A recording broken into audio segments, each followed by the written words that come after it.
Oh, eto, panoorin nyo to, oh. Isang Aray mahalagang ko. paalala po sa lahat ng mga magulang. Yan.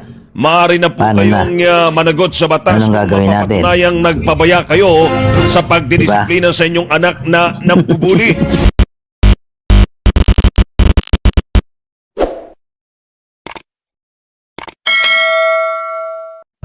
Aray ko. Ayun na nga.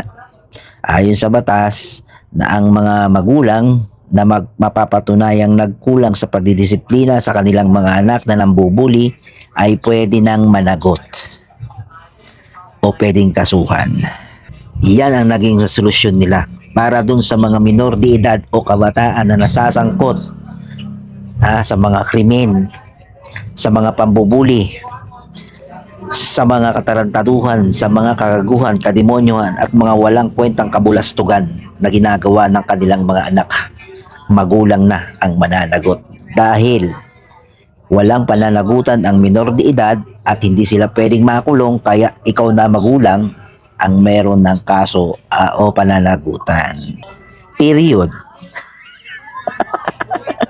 Wala silang maisip na solusyon para doon sa mga minor de edad na gumagawa ng krimen dahil hindi nga naman nakukulong.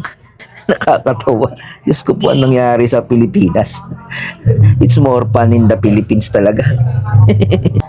Eh, paano yan? Kung halimbawa nga kayong dalawang magulang, ang nanay at tatay, eh parehong may trabaho. Siyempre, hindi mo naman nababantayan yung anak mo kung anong ginagawa sa eskwelahan. Di ba? Hindi natin alam kung anong mga katarantado na ginagawa ng mga anak natin. Paano natin yan madidisiplina? Di ba? Eh kung halimbawa, kayong may mga magulang na nasa gobyerno nagtatrabaho, pulis, hukom, mga attorney, abogado, pwede ka silang makasuhan, di ba? O yung mga bata lang talaga na sinasabi natin di ba? Yung mga talagang mga loko-loko lang.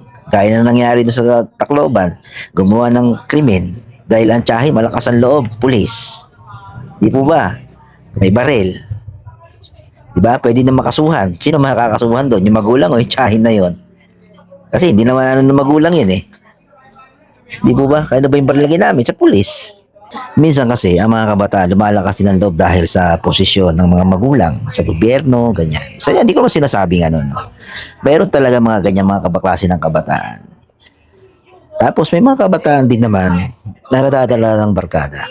Gumagawa ng kalokohan dahil sa napapasama sa mga loko-lokong barkada. Isa rin yan na hindi naman nakikita ng mga magulang yan. Paano natin magdidisiplina yan? Akala natin, halimbawa na lang, akala natin napasok. Tapos hindi natin alam na kung ano na naman pala mga pinapasok na kalokohan. Sa bahay, napakabait. Ikaw naman ang magulang, syempre. Dahil napakabait sa loob ng bahay, paano pa disiplinahin yung bata? Paano pa pagkasabihan ng mga yun? Di alam naman natin, okay, sa bahay, kumikilos, naglilinis ng bahay, di ba? Nag-iigib, naghuhugas, nag-aayos, di ba? Kung gano'n ang pinapakita sa loob ng bahay, pero pagdating pala sa loob ng paaralan, iba pala ugali. Paano natin masasabing gano'n? Di ba? Paano natin makakasuhan yung mga magulang gano'n?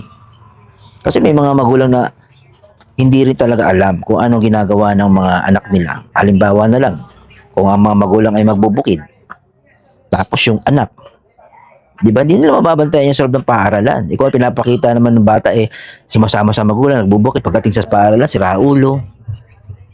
Di ba? Tapos, nakagawa ng krimen yung anak nila. Ikaw na walang kamuang-muwang, nakakala mo, mabait yung anak mo sa pagdating sa bahay. Tapos, ikaw makukulong, ikaw makakasuhan. Paano mangyayari yun? Di ba? Ang naging solusyon nila, magulang ang mananagot. Ito na naman, yung una nilang pagkakamali sa child abuse na yan, na ginagawa nga sandalan ng mga minor de edad para maproteksyonan sila sa kanilang gagawing mga kabulastugan. Ngayon, eto na naman, may butas na naman ang ginawa nila. Magulang na naman ang mananagot. Di ba? Hindi nila inaral na paano nang yung mga magulang na mayroong mga trabaho na hindi nakikita ang ginagawa ng mga anak. Paano na yun? Di ba? Paano na lang yung mga magulang na nasa ibang bansa? Sila makakasuhan na nagkatrabaho sa ibang lupalop ng mundo. May mga ganun magulang, nasa ibang bansa yung mga magulang, tapos yung mga anak dito nag-aaral. Paano yun? Sila makakasuhan? Ganun ba? Hindi nila tiningnan, hindi nila ni-review kung tama ba yung gagawin nilang batas. Hindi ko alam bakit ganun ang mga ating mga nadyan sa mga mababatas na yan. Parang mga mangmang. Parang mga walang pinag-aralan. Paano yung mga magulang?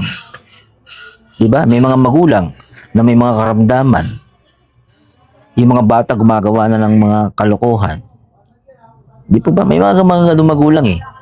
Yung may mga magulang, may karamdaman, nakaratay ang ina, tapos yung tatay, may sakit din. Yung anak, may mga anak. Ang sabihin natin, 5 yung anak, isa ron, tarantado. Paano madidisiplina ng magulang yun? Diba? Dapat tingnan din nila. Hindi naman pwedeng basta na lang tayo magpapasa. Aralin nyo rin, hindi basta lang may managot. Gusto nyo may managot.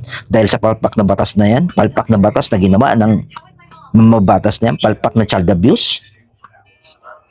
Tapos, dahil walang managot, gusto niya ipasa sa magulang. Paano naman yung mga magulang na abala sa mga gawain? Hindi ba? Nakakalungkot na, no? Yung mga batas natin para mga mangmang na walang pinag-aralan. Sa totoo lang, it's more fun in the Philippines talaga. Nakakapanginig kayo ng laman. Tapos pag binabatikos kayo, para kayo mga balat sibuyas na napakaselan. Pag binabatikos kayo, galit na galit kayo, kakasuhan nyo yung mga tao na binabatikos kayo. Libel, mga paninirang puri. Di ba? Hindi dapat ganun. Ay nako, ano bang klase mga tao to mga ito? Kawawa naman yung mga magulang na mananagot o makakasuhan sa mga ganyang gawain ng mga anak. Pag-aralan ninyo. Okay, sabihin na natin, iimbestigahan pa naman niya kung meron nga pananagutan. Hindi kaya sinabi may pananagutan na nagkulang. Ano bang basihan ninyo ng pagkukulang? Anong klase pagkukulang ba ang dapat na pagbabasihan ninyo? Na pinabayaan talaga yung anak? Meron ba naman pinabayaan na anak na pinag-aaral nila? Di ba? Ang masasabi natin pinabayaan, ito yung mga bata na hindi na nag-aaral. Pinabayaan na magulang na maglakwatsa, mag-adik. Pero kung yung anak mo pinag-aaral mo at nakagawa ng kalokohan sa eskwelahan o paaralan, hindi yung pinabayaan, hindi makukonsiderang pinabayaan. Hindi lang talaga nila magawang madisiplina dahil ano? Hindi nila magawang paluin, hindi nila magawang madisiplina dahil ano? Dahil sa batas na nagpoprotekta sa kanila. Paano mo didisiplinahin yung bata? Paano mo mapapalo yung bata? Kasi may mga bata na hindi nakukuha sa isang salita. Hindi nakukuha sa puro dada. Hindi nakukuha sa salita lang salita. Pasok dito, labas doon. Di ba? Okay, kung may mga bata na nakukuha sa salita. Pero yung bata kapag nasusobra sa pananalita, anong ginagawa? Nagre-rebelde. Anong nangyayari sa pagre-rebelde? Depressed, nagsusuicide. Maglalayas. Lalaban sa magulang. Kung nagkasalita ka. Hindi po ba? Paano mo, may mga bata na kailangan mong paluin para matuto. Sa totoo lang kasi yung pamamalo, isa yung pagpapatunay na kapag ikaw ay gumawa ng isang mali, meron kang kaparusahan, mapapalo ka. Ayun na dapat sana ipaintindi sa mga mapapatas na ito. Hindi porke pinalo, isa ng pagpapahirap sa mga anak. Ang pagpalo, isang pagpapatunay na kapag ikaw ay nagkamali, meron talagang katapat na kaparusahan. Yun ang ibig sabihin ng pagpalo. Pero kung yan ay talaga nakita ng mga tao na duguan na yung bata, nakikita niyo duguan yung bata, yun talaga. Kasuhan na yun. Pwede yun. Pero kung papaluin mo, di ba? Tingnan niyo yung mga panahon tsaka panahon ngayon. Magkaiba. Noon tsaka ngayon. Maraming bata ang takot sa magulang. Kahit sa mga ibang tao na matatanda, tingin lang. Isang tingin lang talaga. Tiklop na. Ngayon, kapag tingin namin bata, ang tingin-tingin mo, sa mga tingin mo, kusala mo ako, papalagang ka pa. It's more fun in the Philippines. Nakakalungkot. Ay nako, bakit ganyan nangyayari? Sino ba talaga may pagkukulang? Sino ba may pagkakamali? Magulang ba? O yung batas? Kapag pinalo mo, mananagot ka sa batas. Kapag hindi mo pinalo, mananagot ka pa rin sa batas. Ano na, Kiko? Ipagtanggol mo naman kami. Di ba? Batas mo yan. Aray ko, sa totoo lang yung batas na yan. Ginaya lang yan sa Amerika. Ano nangyari sa Amerika? Usong-uso ang shooting incidents. Maraming minor de edad ang na-involved sa mga krimen. Ano nangyari sa Pilipinas ngayon? Ganon din. Maraming shooting incidents. Sa Southeast Asia, Pilipinas lang ang maraming mga kabataan na nasangkot sa krimen. Shooting incidents, saksakan, di ba? Riot, kung ano-ano. Dito sa Southeast Asia, tayo lang. Indonesia, Thailand, Malaysia, may mga nababalitaan pa kayo mga ganyan? Wala. Sa Philippines, meron, marami. Punta kayo sa Pilipinas. Nakakalungkot. Ay, nako. Ano nangyari sa mga kabataan natin? Na sana ay inaasahan natin in the future na sila ang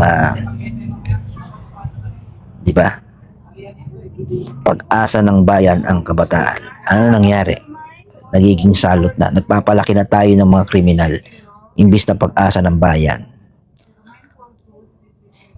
Paano na yung mga magulang na mananagot? Ay nang iniisip ko. Good luck na lang sa ating lahat. Aray ko.